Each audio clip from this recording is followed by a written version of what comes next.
Good morning and welcome back into the morning session. We've got a great speaker for us after the break. All the rowdy ones in the back, the Marines back there, if you just sit down, please, we'll get started. I have the distinct honor and real pleasure of introducing a friend of mine, retired Colonel Pam Melroy, as our next speaker. Pam is not a stranger to most of you, I know. She is currently the Deputy Administrator of NASA and doing an amazing job keeping Bill Nelson, a politician, focused on technology. Right, Pam? Thank you. She's had an amazing career serving our nation. She's an Air Force officer, combat veteran, as a NASA astronaut. She was one of only 2 female shuttle commanders in history, and in fact was the commander of the shuttle that brought supplies to the commander Peggy Whitson, where we had 2 female commanders on orbit at the same time, a very historic moment. And of course they both didn't care whether they were female or male, and neither did their crews, who were whipped into shape pretty well. She's now helping manage the future efforts of NASA, focusing on Artemis, as well as all the other challenges that we're facing in space. It's a demanding position, but she is the right person in the right place right now for NASA, and I believe is going to have a very significant impact on where we go in human spaceflight in the future. There are a lot of amazing things coming, and she's going to tell you about them.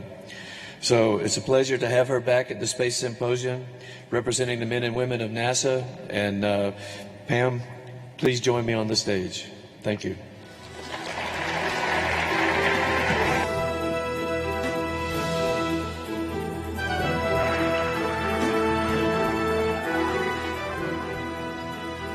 Thank you so much, Frank. I appreciate that. Usually I'm the rowdy one in the back. So on behalf of Administrator Nelson, it's my pleasure to speak with you today in this wonderful venue at a very auspicious moment in our history. I think it's fair to say NASA has never been busier or more productive. We're firing on all cylinders in every single mission directorate, bringing to reality major transformational milestones which are going to change the aerospace community. And this is against a backdrop where space is increasingly crucial to the lives of every citizen on Earth. You, our partners, see it too, and you're making it happen. Today, I'm going to give you an update on the impact of the recently announced President's 2023 budget on NASA's portfolio across human spaceflight, science, technology, aeronautics, and human spaceflight. And I'm going to share our priorities and where we hope they will take us. Let me begin by saying we want that future to be inclusive and to be the strongest we can be by drawing talent, innovation, and inspiration from people of all backgrounds, perspectives, and nations. So, just last week, President Biden unveiled his budget request for fiscal year 2023, and the news is good for NASA. The $26 billion fiscal year 2023 budget request is 8% more than enacted federal spending levels for fiscal year 2022, affirming the importance of civil space to the Biden-Harris administration and to the strategic future of the United States. It represents the largest overall request in current dollars for NASA and the largest request for science funding in agency history. It's an investment in good-paying jobs and the businesses that partner with NASA across all 50 states. It will help us address climate change, and it helps NASA provide more opportunities in STEM education and promotes our core values of diversity and equity. I'll start out with space operations. Together with our international partners and our astronauts in orbit above us right now on the International Space Station, we continue to advance microgravity science and prepare us for missions to further destinations. Last week, Mark Vande Hei returned to Earth, ending a record-setting journey of 355 days. Thank you. Yes, we're so excited. So Mark's long-duration flight actually is showing us how humans can leave this planet for extended periods of time. And our congratulations to Mark on this incredible milestone in human spaceflight. This budget aligns with the administration's direction to extend the International Space Station operations to 2030, and we look forward to working with our international partners to achieve that.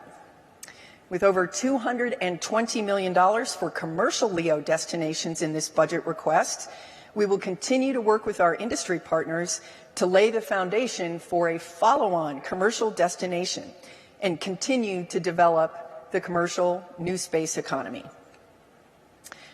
Those kids today who are inspired by seeing experiments in microgravity or even just an astronaut doing a backflip in space, they're going to be the ones who will be doing them on the next generation of commercial platforms. They will be the next entrepreneurs and researchers in LEO and potentially at the moon and beyond. Even to somebody who's been in the space business for a while, it's pretty incredible to see how many milestones have occurred in commercial spaceflight in just the last couple of years. The capabilities of our commercial partners are growing all the time. I know all of you are aware that the Axiom 1 mission, the first private astronaut mission to the International Space Station, will launch on Friday. And our congratulations to the Axiom and NASA teams that helped make that happen. And just ahead of us is the 4th commercial crew launch to the International Space Station by SpaceX, with Boeing's system for launching astronauts on the way, not to mention all the suborbital human spaceflight capabilities that have been demonstrated and are being demonstrated on a routine basis. The way I see this is just as NASA's investments in aeronautics seeded the golden age of aviation in the 50s and the 60s, NASA investments, along with other government investments, have seeded where we are today. I believe history will look back and say that we are in the golden age of commercial space. And it's pretty exciting to be living in it. I'd like to switch gears and talk about science for a moment. Even with a pretty lofty and ambitious portfolio at NASA, space science astounds us and inspires us. In this sea of incredible space news that we're hearing every day, I think none of us overlooked the amazing feat of launching the Webb telescope. The world watched as we worked through hundreds of single-point failures and now have come to the point where every optical parameter that has been checked and tested is performing at or above expectations. The observatory is able to successfully gather and focus light from distant objects and deliver it to its instruments without issue. There's still work to go, but prepare for Webb's amazing science this year. I really want to congratulate the NASA team, our industry partners, Northrop Grumman, Ball Aerospace, and our ESA and Canadian partners on that success. The world has joined us on the journey, and we've just announced that 620 community organizations are going to be hosting Webb First Light events with us. This is part of a strategy. This strategy of sharing the ups and the downs and the drama of each step of the scientific journey is a strategy that we are hoping will help everyone understand how science works. The budget proposal also allows us to continue to make progress with the Nancy Grace Roman telescope, which will complement Webb's deep view into the cosmos by taking a survey view to help us understand galaxies and exoplanets in the universe. Asteroids also continue to be at the forefront of the world's consciousness.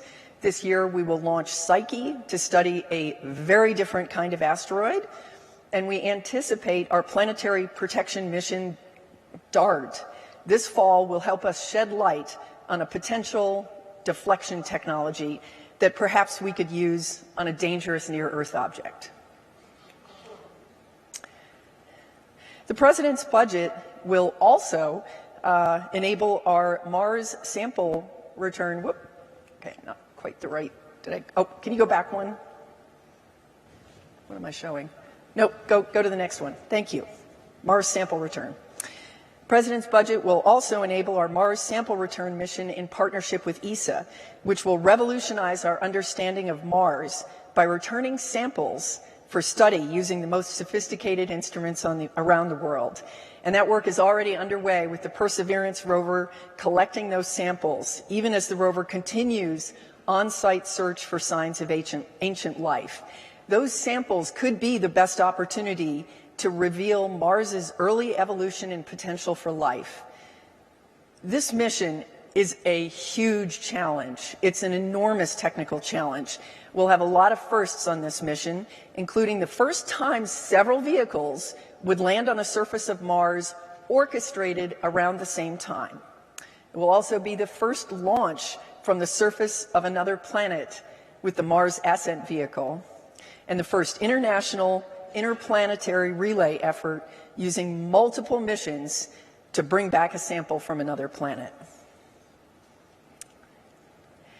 This is also a very exciting year for aeronautics. We are back in the X-plane business in a big way.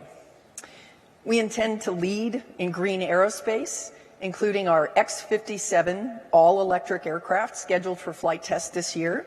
And additionally, the 2023 budget enables us to begin planning for the next X-plane through the Sustainable Flight National Partnership, which will demonstrate flight efficiency capabilities that can transition directly to narrow-body civil aviation. We also continue enthusiastically in the X-plane business with the X-59 later this year, which will demonstrate how we can mitigate sonic booms and, we hope, lead to persistent supersonic commercial flight. I'll go on to space technology. Our space technology work continues the TechMat, early-stage innovation and partnerships that are truly the seed corn of the agency. These partnerships help us develop the technologies of tomorrow that will fulfill our vision of exploration.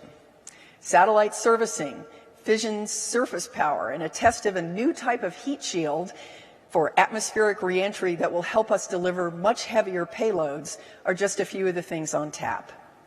In this budget, we're also demonstrating our commitment to nuclear propulsion, which will enable greater capabilities across the science and the human spaceflight portfolio. And of course, Artemis. This budget request supports our Artemis program, helping us get to a sustained, resilient cadence of missions in the future. I was personally honored to see the rollout of the SLS rocket in Orion for Artemis 1. It was very emotional and very historic. We are working through wet dress rehearsal. First time you do anything, you learn a lot, and we will continue to work through that to do all the testing, the checks, and a fuel test that we need, and then that will allow the countdown to the moon beginning. Even before Artemis 1, we have the Capstone launching next month to explore the lunar orbit where our astronauts will live and work in space. Capstone is a 55-pound CubeSat the size of a microwave oven that will serve as the first spacecraft to test a unique elliptical lunar orbit. That same near rectilinear halo orbit is planned for NASA's Gateway, the moon orbiting outpost and logistics cache that's part of the Artemis program. Capstone will validate the power and propulsion requirements for maintaining that unique orbit, helping us refine our models and ensure that we will be able to operate the Gateway efficiently. NASA also announced plans 2 weeks ago to create additional opportunities for industry to develop an astronaut moon lander. This path enables resiliency and competition. Under this new approach, NASA is asking American companies to propose lander concepts capable of ferrying astronauts between lunar orbit and the lunar surface for missions beyond Artemis 3. This path is in parallel to our work with SpaceX on the demonstration of its landing system to land the first humans on the moon in 50 years, including the first woman. Our next generation of science at the moon will get a big boost in preparation for astronaut science, with U.S. companies delivering scientific instruments and technology demos to the lunar surface. We continue to select payloads delivery by industry through commercial lunar payload services, or CLPS, with NASA as just one of many customers. And among those payloads is Viper, the rover that will develop a map at the South Pole of the concentration and location of water ice that could eventually be harvested to sustain human exploration on the moon. We are forging the Artemis generation. I myself was very inspired to follow my career path by the accomplishments of the Apollo program, but we're poised to do so much more than that, to build on that legacy, including also landing the first person of color on the moon. We never forget, we are standing on the shoulders of giants, the men who landed on the moon and the women who did the math.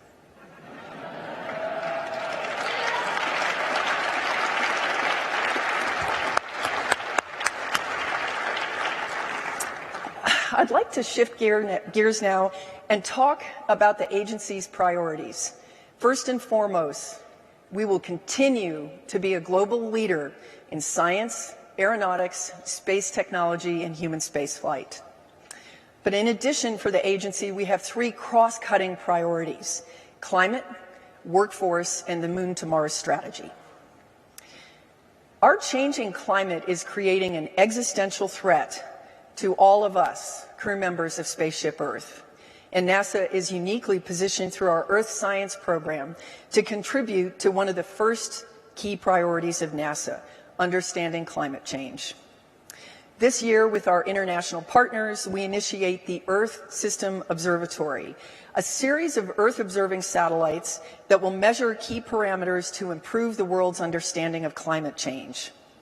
As we have measured Earth in the past, we've discovered that the most important thing to quantify is not just water or weather, soil moisture, or any individual thing, but actually to study Earth as a system. And so NASA's work here in the Earth System Observatory is critical for the entire planet. I've already mentioned our efforts in aeronautics around green aviation. We will continue to integrate our climate efforts across the agency for maximum synergy. And we will initiate the Earth Information Center, an effort to bring together our space-based climate data along with data from our interagency and international partners into one place.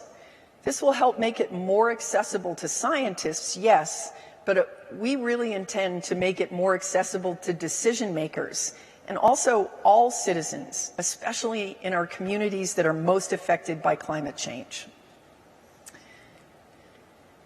Our next priority is our workforce, because they're our backbone.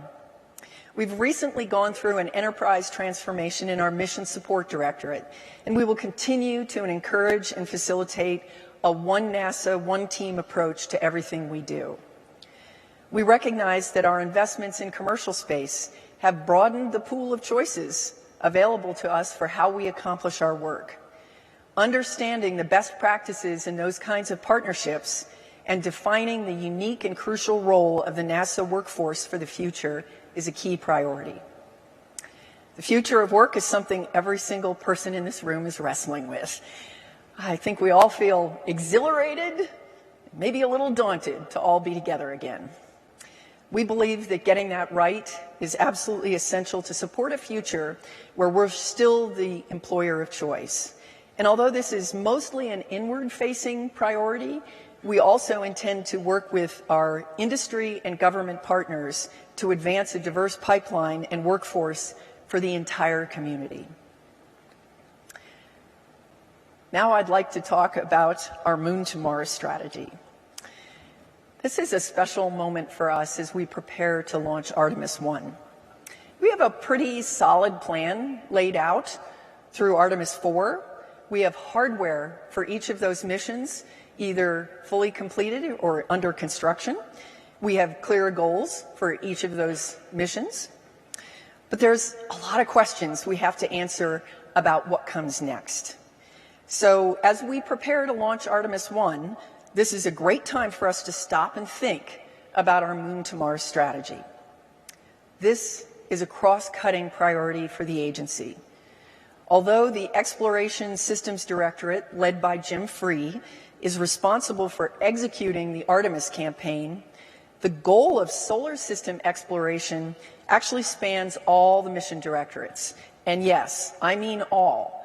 Aeronautics work in hypersonics directly supports entry, descent, and landing.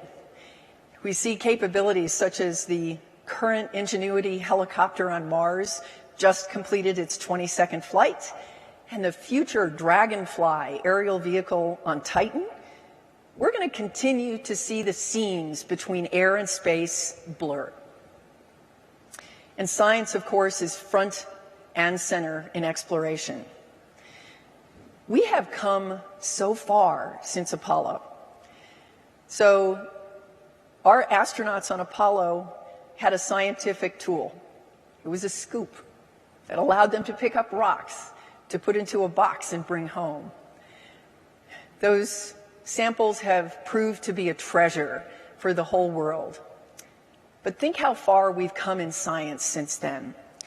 The science we will be able to do in situ with more sophisticated instruments, with maps of water ice and other resources available real time, not to mention the advances we're making in communications so that we can have high-speed data returned to the Earth, surface transportation that will allow us to row further, and human and machine teaming capabilities.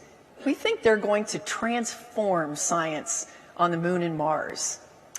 I referenced the Mars sample return earlier. That will be absolutely essential science to have. It will help shape and guide our Moon to Mars science strategy, particularly in the area of where we send humans in the future. So now we're ready to move just beyond a visit. In order to do that, we need to build a scalable infrastructure capability to provide that foundation for living and working on another planet. I'm talking about communications, position navigation and timing, power, in situ, resource utilization, prepared landing areas, and other things. So just as NASA has done with commercial crew and commercial cargo, industry is looking to us to help us prove the business case for transportation and potentially these other infrastructure areas, and to help shape the rule of law that guides a new frontier, and to help create an environment where industry's innovation and partnership can continue to advance what's possible. Our goal is to create a blueprint for sustained human presence and exploration throughout the solar system.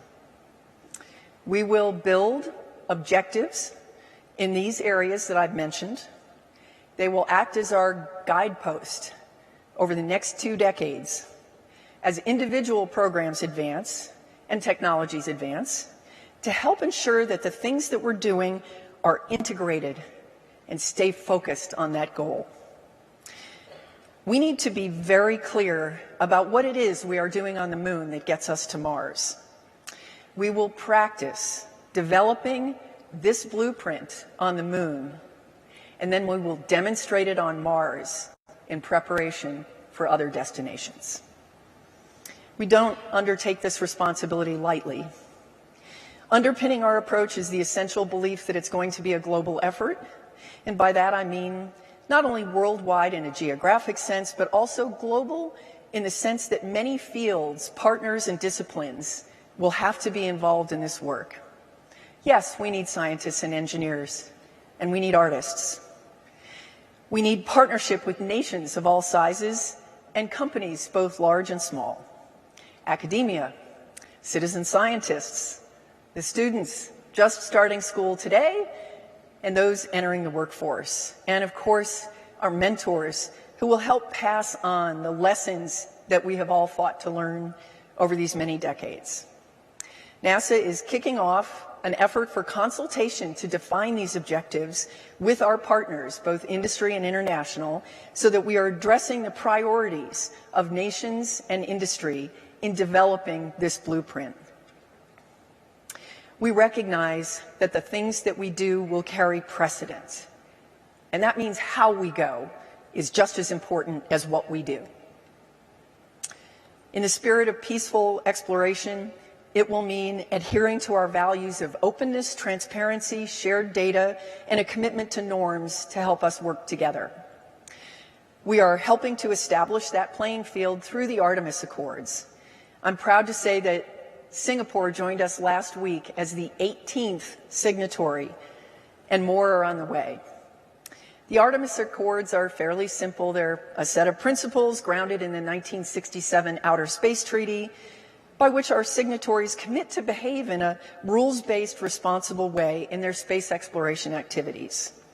They're based on universal principles that will enable the next generation of international partnerships for the exploration of the Moon, Mars, and beyond. These principles encompass transparency, interoperability, deconflicting activities, and tackling critical issues such as orbital debris. Today, the Accords don't answer every question, and we know that. But they do indicate each nation that has signed them, they have a commitment to start this conversation and bring us down a path that is more rules-based. We must be so mindful to bring the very best of humanity out into space. Everything that I've been talking about is a long game, and that's the space business, right? You don't send a telescope a million miles away with 344 points of single failure to work through, or plan to send an aircraft to Titan without a lot of planning. That's what it takes to raise the bar of human achievement, and it doesn't happen overnight.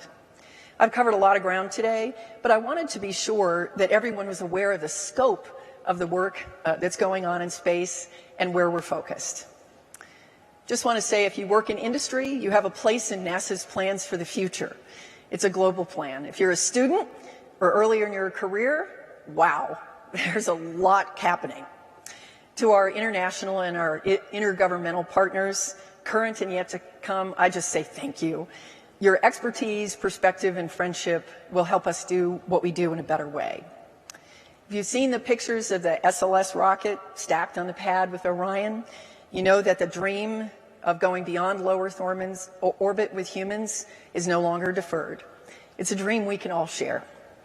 And we at NASA look forward to working with all of you in the coming months and years. Thank you.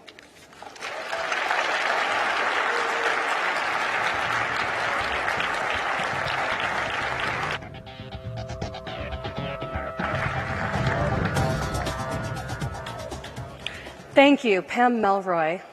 My name is Shayna Hume. I'm a PhD student at the University of Colorado Boulder doing my research in Mars EDL. I am also a member of the Space Generation Advisory Council and the Deputy Manager for our annual Space Generation Congress, which this year will be held in Paris.